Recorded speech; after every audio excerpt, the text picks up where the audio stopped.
আজ তোমাদের সাথে খুব তাড়াতাড়ি হয়ে যায় কিন্তু খুব সহজ একটা চিকেনের রেসিপি শেয়ার করছি।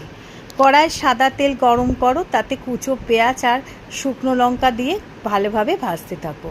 এদিকে দেখো চিকেনটা আমি আদা রসুনের পেস্ট, ধনে গুঁড়ো, গোলমরিচ গুঁড়ো, টক দই আর নুন দিয়ে ম্যারিনেট করে রেখে দিয়েছি আধ ঘন্টা মতো।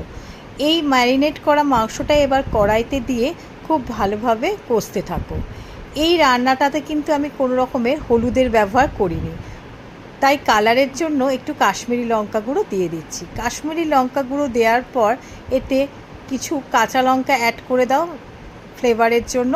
আর এই যে আসল মশলা কাজু আর কিশমিশ বাটা, এটাও দিয়ে দাও, দিয়ে খুব ভালোভাবে কষতে থাকো।